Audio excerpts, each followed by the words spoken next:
Esta historia trata de un profeta que, según el libro de Santiago capítulo 5 versículo 17, era un hombre como tú y como yo. Era un hombre sujeto a pasiones semejantes a las nuestras. No sabemos de dónde salió ni cuál era su pasado, pero marcó un impacto en su generación con fuego y poder. ¿Qué hizo para ser tan conocido? ¿Por qué algunos lo conocen como el profeta de fuego? Quédate y miremos. La primera aparición de Elías el profeta, de la cual nos enteramos, se encuentra en el capítulo 17 de Primera de Reyes, cuando se presentó ante el rey Acab y dijo: «Vive Jehová, Dios de Israel, en cuya presencia estoy, que no habrá lluvia ni rocío en estos años, sino por mi palabra». Elías, en su primera aparición, declara una sequía en el pueblo de Israel, que muchos hoy en día predican y profetizan de la prosperidad que Dios te va a dar. Pero en el tiempo de antes los profetas eran conocidos por traer palabra de juicio de Dios si el pueblo no se arrepentía de su pecado. Por eso, cuando el profeta Samuel fue a ungir al joven David, la palabra dice en 1 Samuel capítulo 16 versículo 4 que los ancianos de la ciudad salieron a recibirle con miedo y le dijeron: ¿es pacífica tu venida?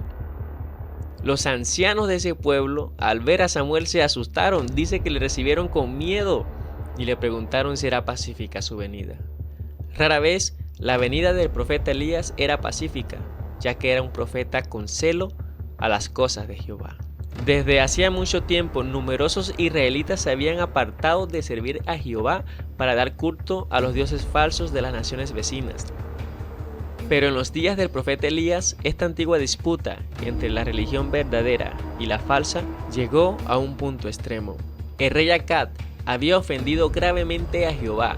Se había casado con Jezabel, la hija del rey de Sidón.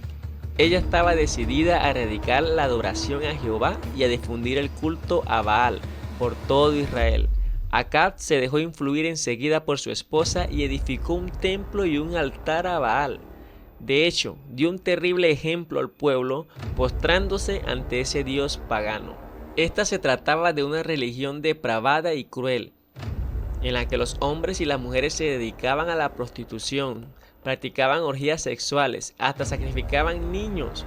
Por eso Jehová había enviado a Elías ante Acab para anunciarle una sequía que duraría hasta que el profeta mismo decretara su fin.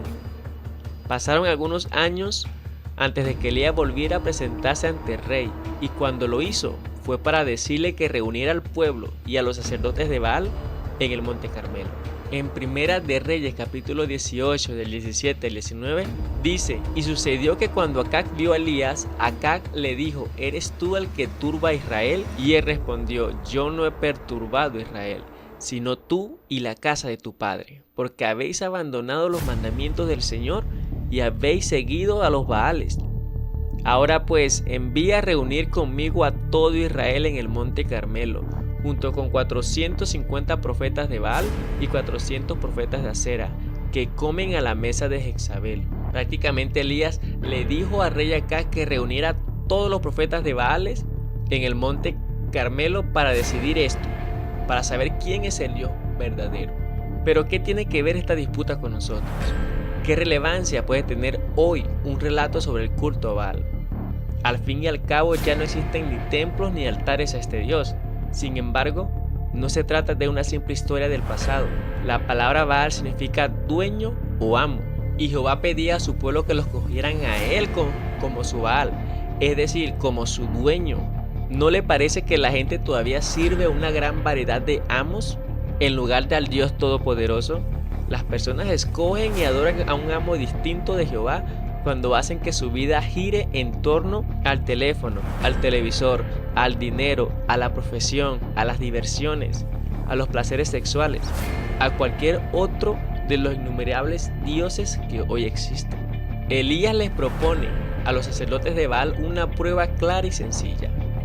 Tienen que preparar un altar y poner un sacrificio sobre él, orar a su Dios y pedirle que encienda el fuego, y Elías por su parte haría lo mismo.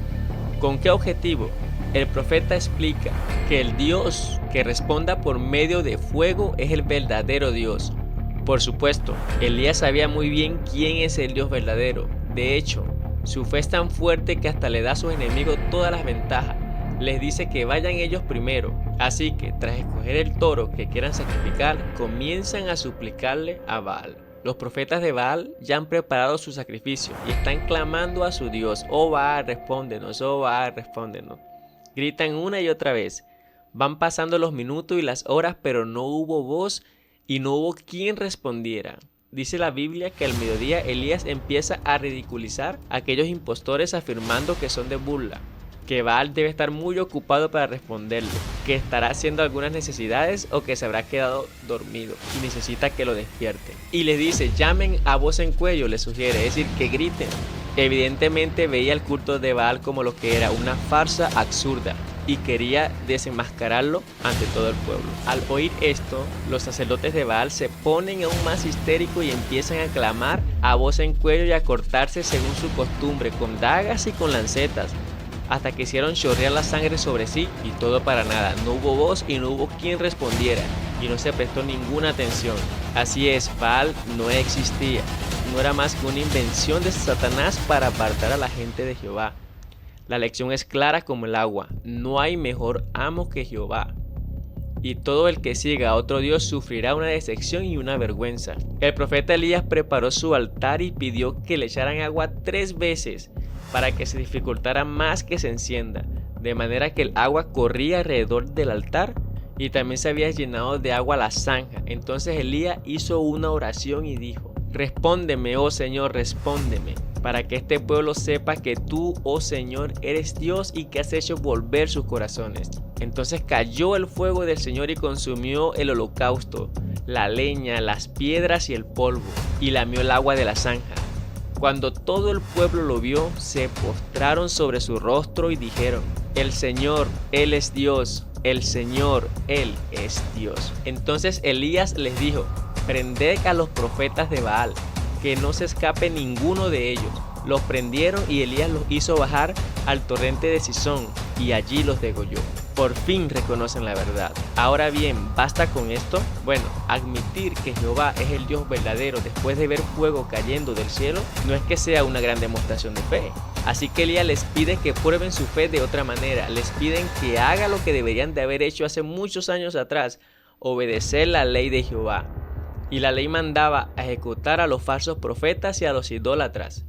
Los sacerdotes de Baal eran enemigos declarados de Jehová y estaban empeñados en frustrar sus propósitos. ¿Acaso ellos merecían alguna compasión? Pues bien, ¿acaso sintieron ellos la misma compasión por todos los niños inocentes que quemaron vivos en sacrificio a Baal? Definitivamente aquellos hombres merecían la muerte. De modo que Elías ordena que sean ejecutados y el pueblo obedece. Pero la historia de Elías no termina aquí. Apenas este es el comienzo del profeta de fuego. Esto es épico.